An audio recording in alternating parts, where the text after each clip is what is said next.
parte, que se chama Primeiros Socorros para a Mente. Ele é mais voltado para o pessoal que vive acelerado, que tem sintomas de ansiedade, para aquele pessoal também que é diagnosticado com depressão, ou até mesmo para aquelas pessoas que percebem que tem um certo probleminha acontecendo, né? Às vezes é um conflito interno, um conflito externo, e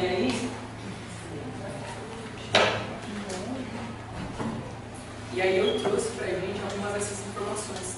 O curso ele foi promovido por psiquiatras, por psicólogos, terapeutas ocupacionais, e aí foi uma formação com esses profissionais onde eles deram dicas, eles falaram muitas coisas importantes que a gente acaba não percebendo, que convive com elas, né? E na sala de aula o estresse é forte.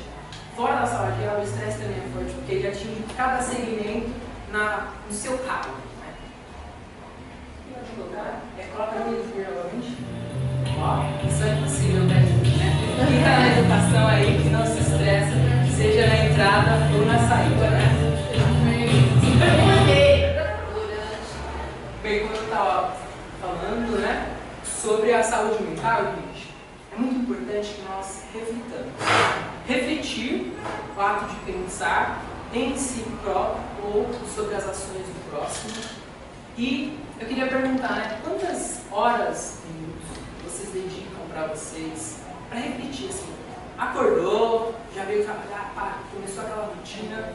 Você já separou algum tempo para você? Tipo, você fala, eu tenho 5 minutos, esses 5 minutos são meus. Já preparou? Não, na semana, todos os dias, né? No domingo dá. O único momento que dá para fazer isso é tomando banho. Mas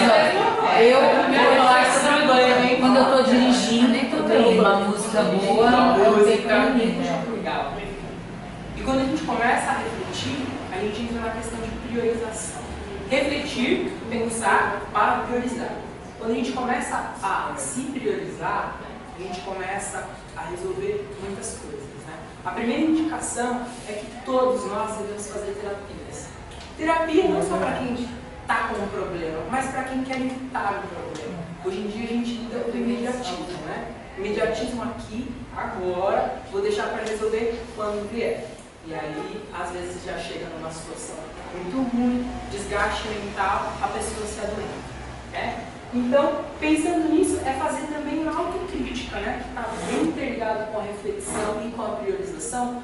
Se autocriticar, tem coisas que eu posso melhorar, tem coisas que talvez eu não preciso melhorar, e tem coisas que eu posso ajudar alguém a melhorar. Porque uma mente sadia, ela faz com que outra mente fique sadia. E o pior, né? Tudo que é ruim pode ficar um pouco pior. Se uma mente ruim, né, dá sinais que ela está com problemas, que ela está precisando de ajuda, e de repente ela não tem aquela ajuda, ela pode até causar mais mentes ruins. E é tudo isso que a gente não precisa em um ambiente escolar. E aí entra na questão do século XXI, né, gente? Século XXI, correria. Correria, correria e mais correria. A gente tem que lidar com muitas coisas no dia de hoje. O surgimento do celular, ele foi, assim, o precursor da expansão dos nossos problemas. Porque a gente não consegue se livrar um minuto sequer do problema. Porque tem um problema interno, que ele acontece lá no ambiente onde você está. Às vezes você lida ali com aquela situação. Mas você recebe mensagens. Está no celular, recebeu mensagem, meu filho está doente.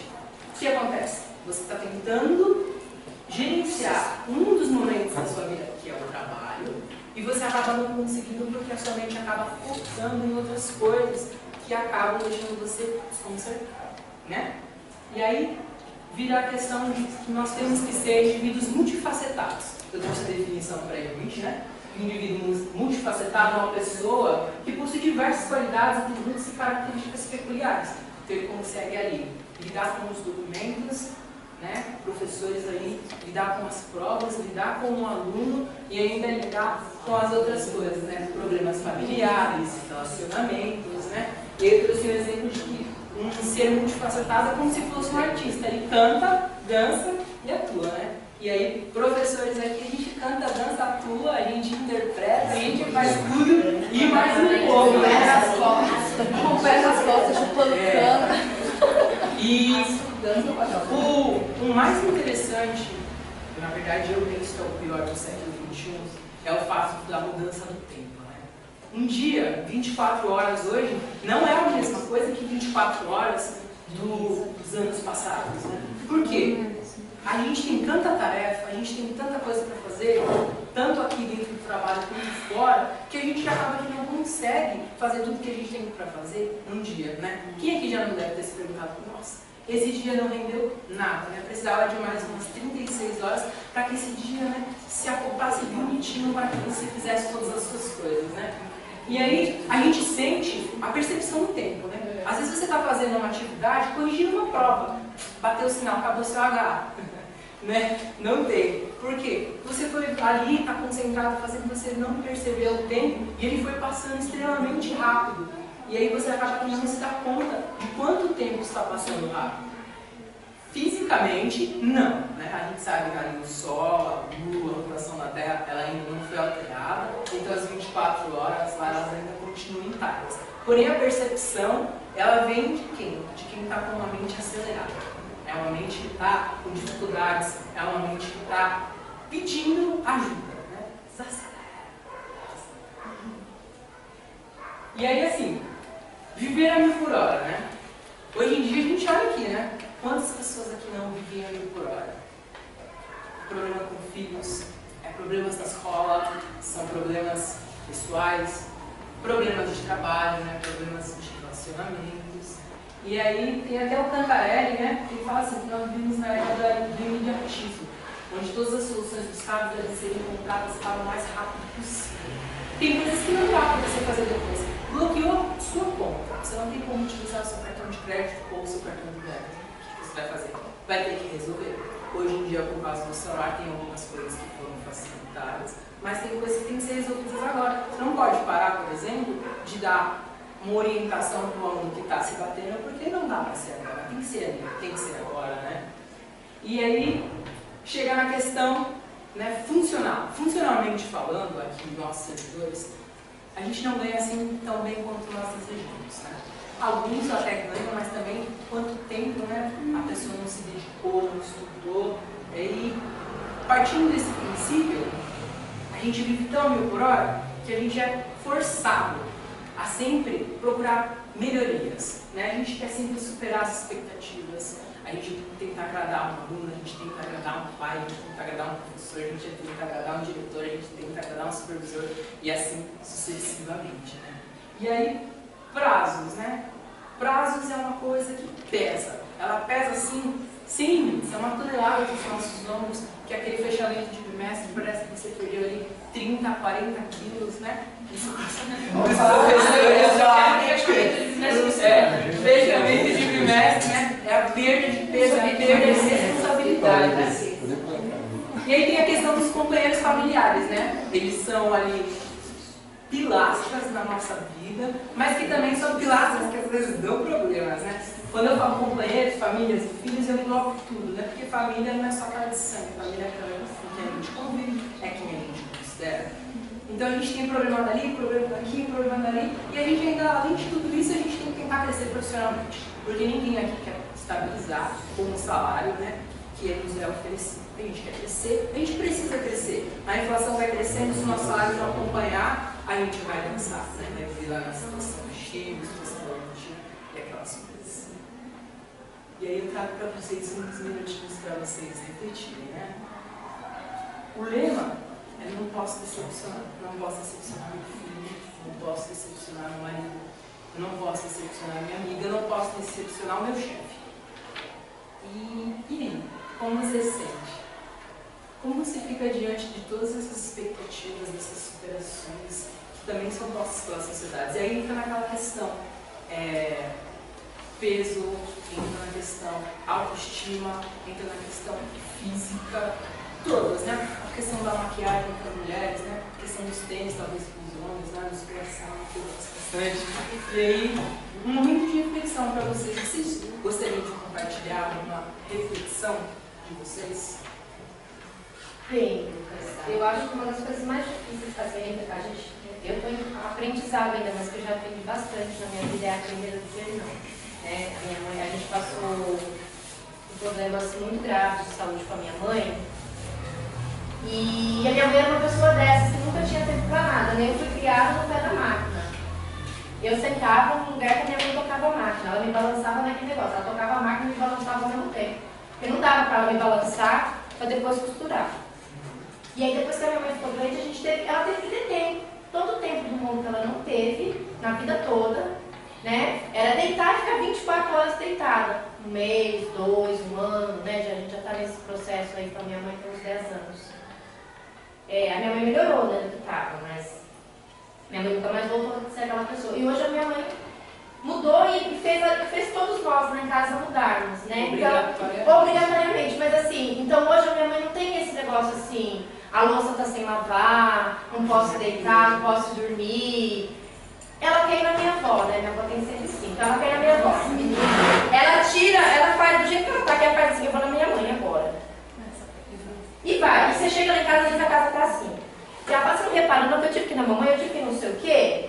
E aí agora ela prioriza essas coisas, entendeu? Ah, nós temos um aniversário pra ir. Ah, se fosse outro tempo, minha mãe ia dizer assim, um aniversário, eu não posso ir, porque eu tenho que fazer a janta pro fulano, eu tenho que esperar o ciclano. Agora ela fala, eu vou com as minhas filhas no aniversário, não posso fazer a sua roupa, sabe? Se você quiser pro mês que vem, sem prazo, eu faço a sua roupa, mas agora, pra agora mesmo. E aí, aprender a dizer não para determinadas coisas, sabe? A gente era muito assim, de organizar. Então agora, me custa às vezes ainda, mas eu sou uma pessoa que eu digo bastante não para as coisas. Não quero ir. Não quero fazer. Não vou. Dizer não porque não quer. Mas às vezes assim, ou não posso, ou não quero mesmo. Às vezes eu não quero fazer tal coisa. Não vou fazer. Se não for uma coisa da legislação, do meu trabalho, uma coisa, não quero fazer. Sabe, assim, às vezes você fala assim, não, eu vou num tal lugar para agradar, porque, né? Não, olha, você vai me desculpar, mas não é o tipo de coisa que eu queria fazer hoje. Não, eu quero ficar na... Mas você vai ficar em casa dormindo, é o que eu estou com vontade de fazer hoje. Eu quero dormir, não quero sair. Obrigado pelo convite, uma próxima. É chato, as pessoas acham a gente chato, mas é muito bem comigo. Alguém mais gostaria de compartilhar uma reflexão? Eu acho que é se permitir, né? Quando você fala, não quero ir, eu quero fazer outra coisa. Hoje eu vou deixar isso de lado porque eu vou assistir um filme. A gente se permitir sem culpa, porque eu acho que uma coisa que tem em consequência disso é a culpa, né? Culpa que você tem coisa para fazer, culpa que você tem a casa para arrumar, né? E aí você vai se culpando. Eu acho que o exercício da gente é se permitir. Não, agora não deu, daqui a pouco nós vamos. Eu acho. Você já assistiu Procurando Nemo? Procurando Nemo, ele é um filme para criança, né? Mas quando a gente assiste com um olhar pedagógico, a gente vê que são frases assim, tanto motivacionais quanto reflexivas. E aí eu trouxe só um pedacinho de um minuto para vocês. Tá lá em cima. Aí, me ajuda. Melhores momentos. Isso. Tem algum problema? Oi, eu sou a Dori. Oi, Dori. E eu acho que nunca comi um peixe. Eu tô feliz de ter colocado isso pra fora. Oi, fechadinho do oceano. Quando a vida decepciona, qual é a solução? Não sei qual é a solução. Continue a nadar, continue a nadar, continue a nadar, nada. Pra achar a solução, nada. Dori, para de falar. Dori. Então, é assim, tem vezes que a gente tem problemas, a gente tem que lidar com eles, né? E assim, para achar a solução, né, a gente tem que buscar a solução, né? Cada um buscando, se a gente não sabe como lidar com algumas situações. Tem algumas situações que não tem como lidar, né? Tem que viver. A Ana citou aí o caso da questão da mãe dela, né? É uma coisa que mudou a rotina dela. Periodicamente tem os acompanhamentos. A questão de uma doença na família, principalmente, ela afeta a nossa mente. Não só uma doença, né? Tem, por exemplo, o caso da Sônia de Sorocaba, mas tem uma mãe, né, que tem dificuldades, tem irmãos, né, com dificuldades, a gente tem filhos com dificuldades, a gente tem tanta coisa que a gente não tem como falar. Eu vou lidar com aquilo. Tem coisas que a gente tem que aprender a lidar com aquilo. Porque são coisas que a vida nos impõe e que, assim, a gente vai ter que aprender a lidar com elas, sem deixar com que isso nos adoeça. Porque a gente precisa cuidar do nosso próximo, do nosso familiar. Ele vai precisar da gente, dependente da gente, em muitos casos. Nossos filhos, né? Para quem é mãe aqui, para quem não é, deve ter uma sobrinha. Sempre tem alguém que é dependente de você, direto ou indiretamente. E a sua participação na vida da pessoa, ela é, assim, imprescindível. Ela é necessária, você precisa estar junto.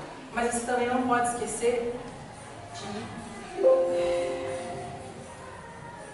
desacelerar.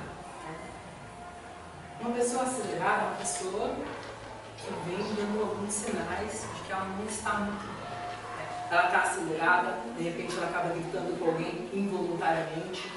Às vezes a gente grita, né? Eu também sou professor de aula, tem horas que eu chego na aula, chega a quinta aula, primeiro aluno que apareceu com o fone, eu já fico super irritada, né?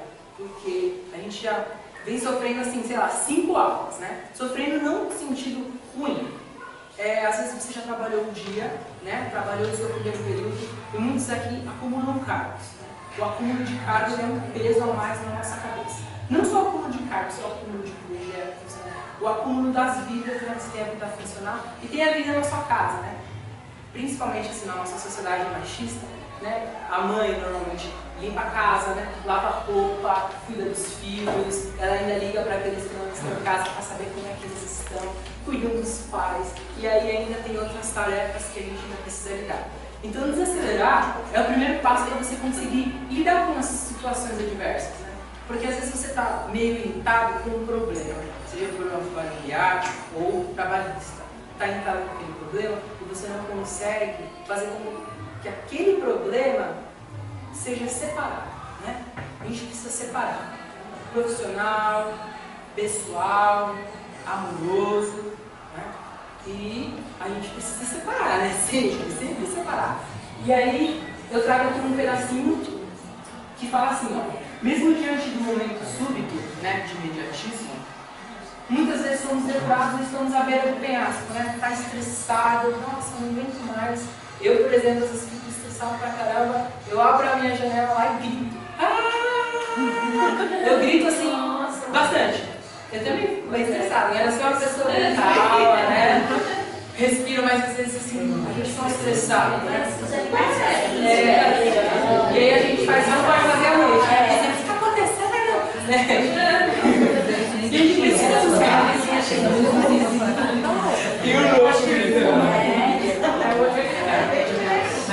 Então a gente precisa buscar intimamente, né? O nosso equilíbrio, né? A calma, a leveza, enfim, desacelerar em frente ao mundo que nós estamos vivenciando. E a busca íntima, né? Dentro de você, ela se refere à procura do equilíbrio, né? Manter o equilíbrio entre as situações, que às vezes não vai ser possível. Tem coisas que nos afetam a parte neuroquímica do nosso cérebro. Então não tem como lidar, tem que vivenciar.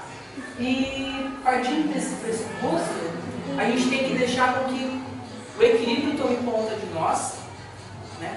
Menos somos interferenciais, e fazer com que o caos não se instale. Mais pra frente, eu vou mostrar umas pesquisas que vão falar diretamente do funcionalismo público, voltado para a parte da educação, onde a gente tem muito servidor que está adoecido mentalmente, completamente mentalmente. Tem professor que está pirado, né? Não pode entrar em contato com o aluno, não pode entrar em contato com o aluno. E a gente tem servidor aqui também que já foi afastado por essas questões comportamentais e mentais, né? Bem, eu sei que eu falo bastante, né? Eu queria perguntar como eles fazem para desacelerar. Já vai ter. Sim, onde é o botão?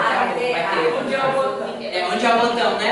Não tem esse botão, a gente tem que criar esse botão. Então, ó, quando a gente começa a desacelerar, né? Eu achei mais interessante vir aqui, né, passar esse conhecimento que eu adquiri, justamente porque em conversa com as nossas coordenadoras eu vi lá que o tema era emoção, emoções, e as emoções, elas estão diretamente ligadas, né, com a nossa saúde mental. E aí, quando a gente começa a lidar com todas essas situações emotivas, a gente começa a perceber que tem coisas que dá para ser mais satisfatórias. Por exemplo, o trabalho, né?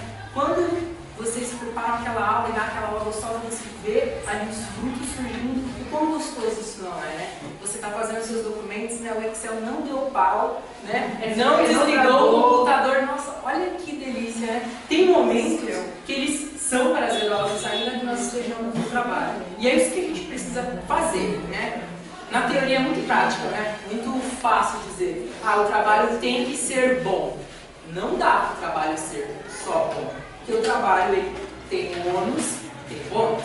Quando a gente cria o nosso ambiente, espera-se que o bônus esteja lá em maior quantidade do que o ônus. E aí começa a parte do seu estilo de vida. O seu estilo de vida, ele é determinante, tanto na sua saúde mental quanto na sua saúde física. E essas duas saúdes têm que ser interligadas, né? Uma vez que a sua mente está boa, o seu corpo também vai estar bom. E aí você vai conseguir sentir prazer, tanto prazer emocional quanto prazer físico, e o seu corpo vai agradecer, né?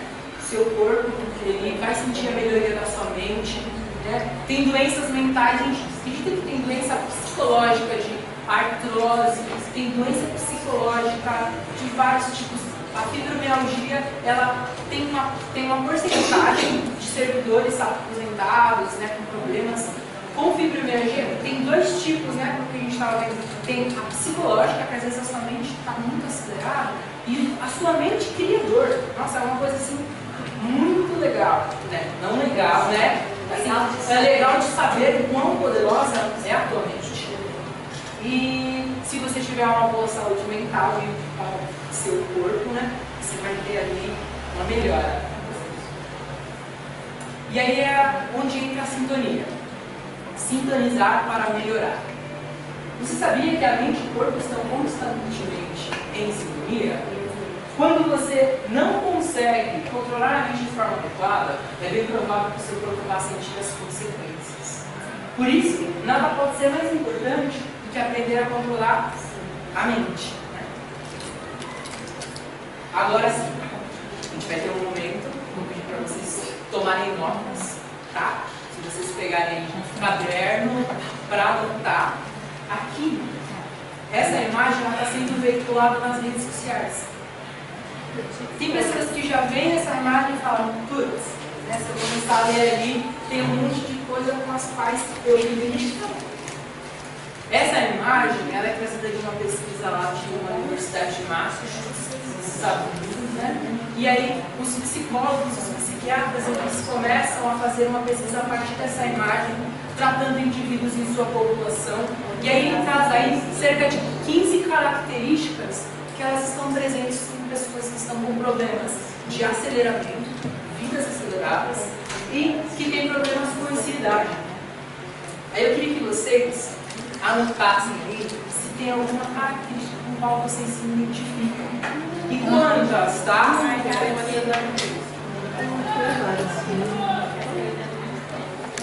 Seria legal anotar, porque depois vai ter um feedback sobre todas essas características que aqui estão listadas. Problemas de memória, né? Às vezes o problema de memória ele não é longo, tá, gente? O problema de memória ele pode ser um fator físico, mas o problema de memória ele pode ser repentino. Putz, não sei onde eu deixei a minha lista de chamada. Olha, eu tenho esse problema. Não sei onde eu deixei a minha chave. Não sei e não sei de quem é a caneta. Olha, eu uso muito esse bloco, né? Pego a caneta de alguém e falo, essa caneta apareceu na minha mão, eu fui de quem é. Só Deus sabe, eu tenho perda de memória também.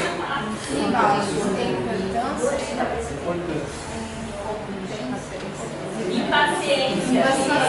Aquela que já deu assim, impaciência. Você consegue ter impaciência?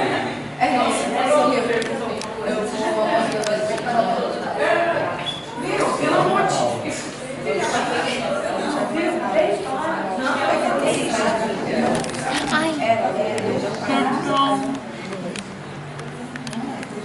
Impaciência, imagina, eu sou super paciente. Não?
Pode trampar, não parou não, né?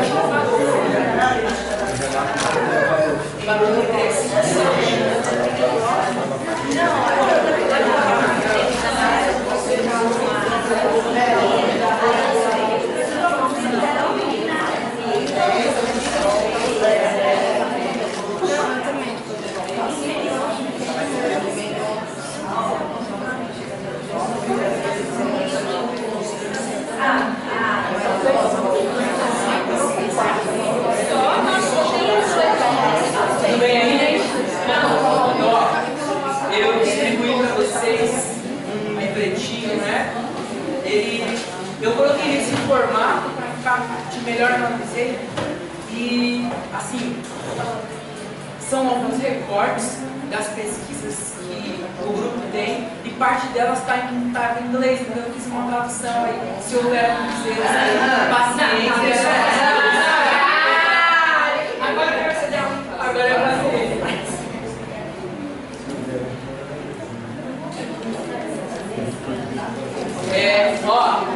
Eu vou falar alguma coisa agora. Por que eu pedi para que vocês anotassem, né, a questão das características aqui elencadas? Obrigado, Tere. Então, assim, a gente vai trabalhar essas características, tanto nesse livro que eu coloquei, quanto nos resultados, mas a gente vai deixar vocês um pouco ansiosos para amanhã, né?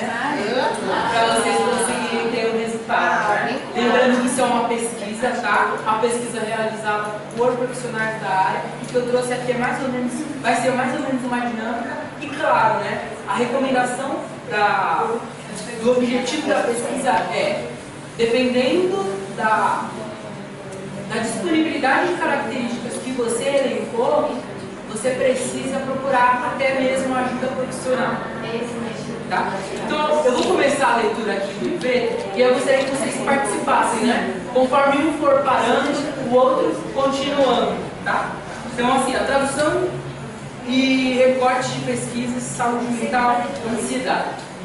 Estudos revelam um certo nervosismo em pessoas de tempos intensos, principalmente quando estão enfrentando algumas situações, ou alguma situação mais difícil, ou um grande problema. Para alguma delas, esses momentos se tornam ainda mais frequentes, dominando uma parte relevante da vida e da atitude de cada um. É isso mesmo. A ansiedade pode se manifestar de várias formas, como fobia de falar em público, perda de sono, pânico e o transtorno de ansiedade. O que é transtorno de ansiedade?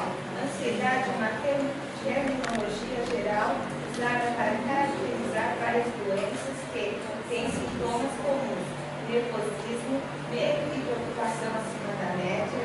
Esses, por sua vez, afetam diretamente a maneira como as pessoas vivem e se relacionam, podendo ter manifestações mentais e físicas.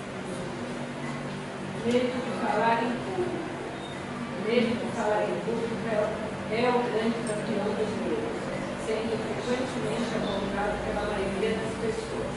Acredite, o temor é tão grande que chega a ultrapassar o medo da morte.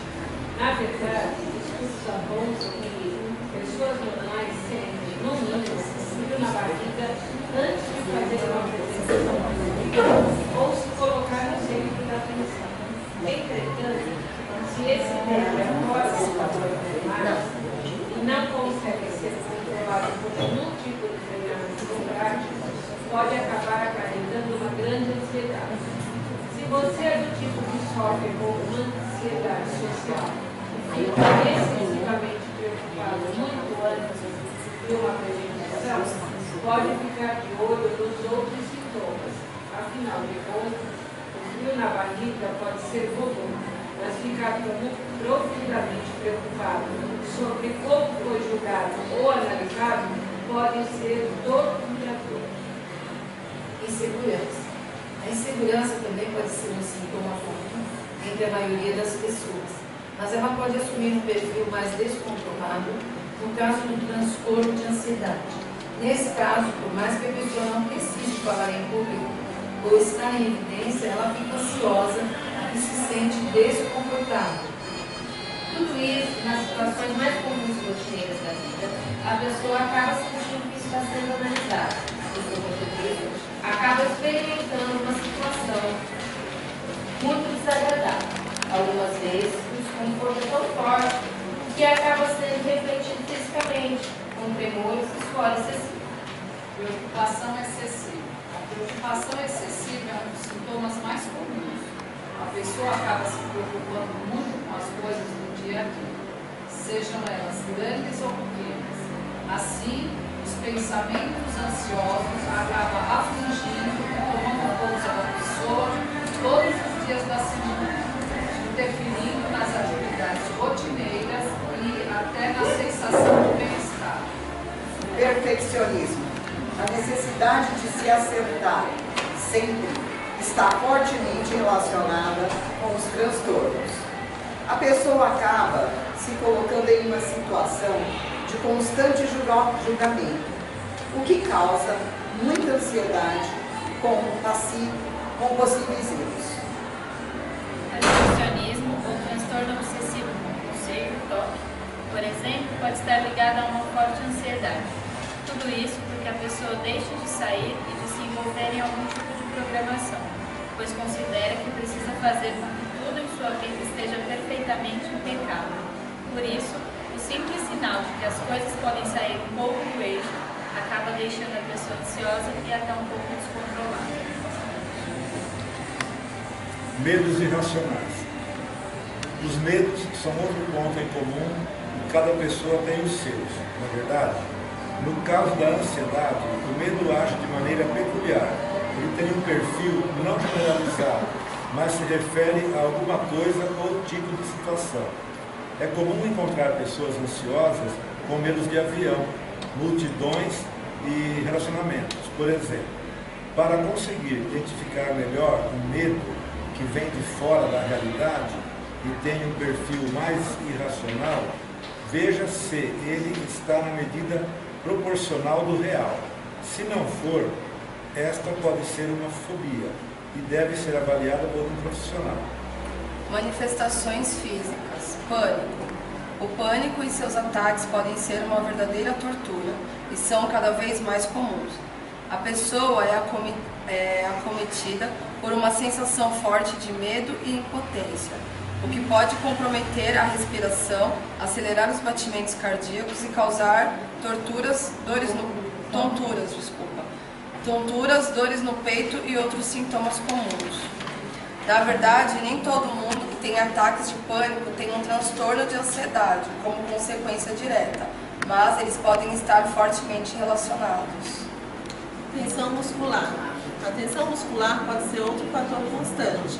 As pessoas com esse perfil ficam apertando a mandíbula, os punhos ou ainda flexionando os músculos. E o pior, às vezes sem perceber, por um reflexo involuntário. Esse sintoma pode se tornar tão repetitivo e comum que a pessoa passa a não perceber que toma esse tipo de postura em algumas situações.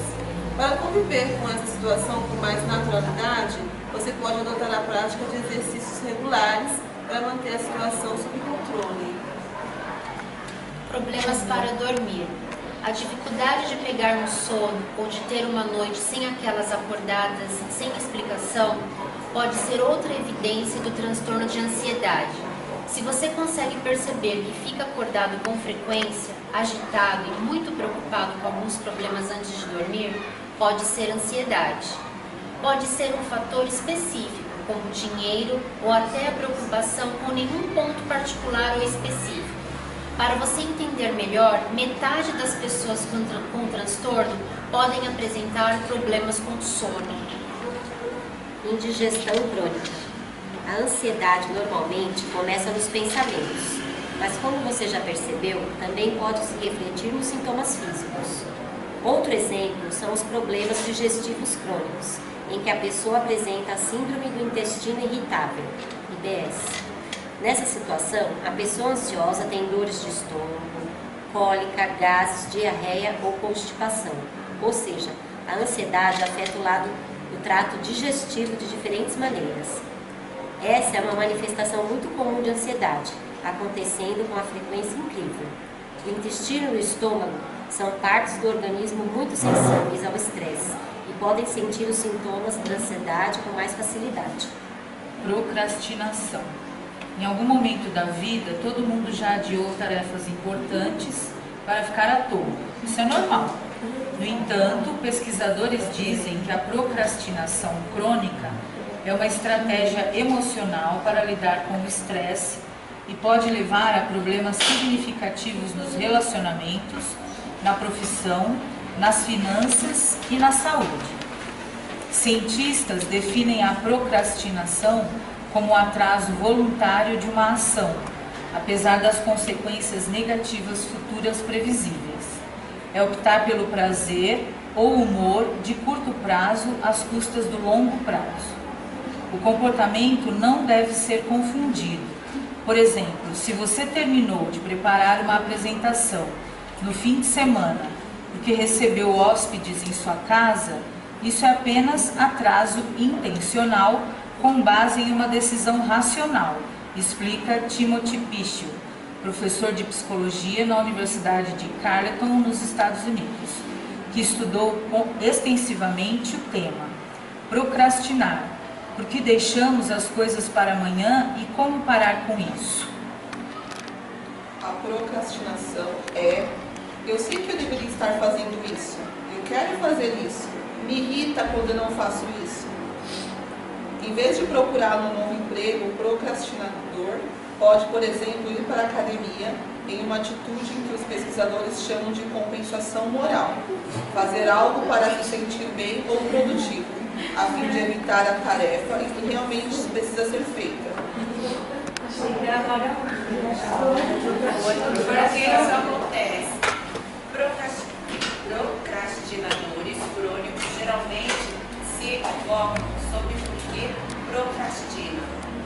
E o que isso significa? Muitos acreditam que não podem começar uma tarefa porque querem fazê-la perfeitamente e não sabem por onde iniciar. No entanto, de acordo com Piers Steele, professor de comportamento organizacional da Universidade de Calgary, no Canadá, estudos mostram que a procrastinação crônica não é realmente ligada ao perfeccionismo, mas sim à impulsividade, que é uma tendência de agir imediatamente. Pessoas altamente impulsivas desligam quando sentem ansiedade.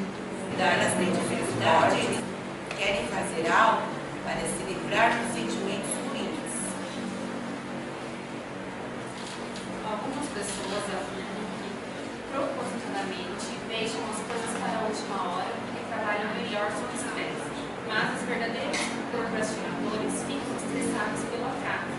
É discutível se a qualidade do seu trabalho é realmente melhor do que se tivessem começado mais cedo. Especialistas dizem que as consequências de procrastinação crônica ou externa podem ser sérias. Casamentos acabam, pessoas perdem seus empregos e muitas vezes se sentem incapazes. E aí, gente? Desse profundo, né? De caras, caretas, expressões, conversas, né? De como algumas pessoas acabaram se identificando com algumas coisas aqui que elas foram ditas. Posso falar? Então, a minha identificação é com o pânico, né? Porque eu sou portadora de síndrome do pânico. Eu já tive todos esses sintomas, eu já fiz terapia, eu já tive crise aqui dentro da escola, dentro do carro, dentro da minha casa. Então eu não respiro, os meus membros superiores e inferiores, eles se viram assim como se eu estivesse tendo um AVC, mas não é a síndrome do pânico. Eu descobri isso só fazendo a terapia.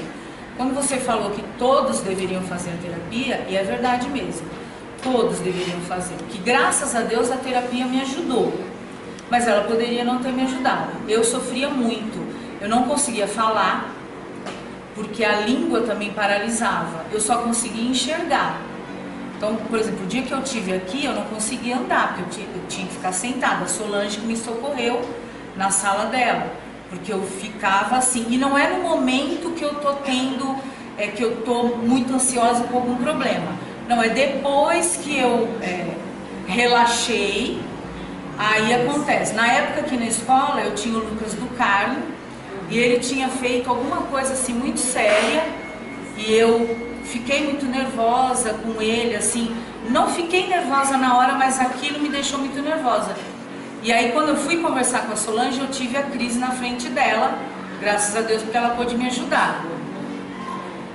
No carro, eu tive no carro, só que eu não estava dirigindo, aí foi por causa de uma enchente, que eu achei que eu fosse me afogar na enchente, só que era o meu marido que estava dirigindo, mas eu imaginava aquilo, que eu ia me afogar, e aí quando eu me acalmei, aí eu tive a crise dentro do carro. Então foram várias vezes, eu sentia muitas dores quando eu voltava.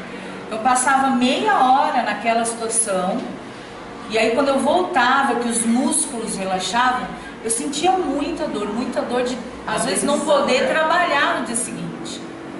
Então aí graças a Deus eu encontrei a Wanda que trabalhou aqui, ela me indicou uma terapeuta, aí eu fiz a terapia por vários anos e graças a Deus, assim, eu não digo que eu sou curada, né, porque a gente tem que estar sempre atento, mas eu sou muito ansiosa.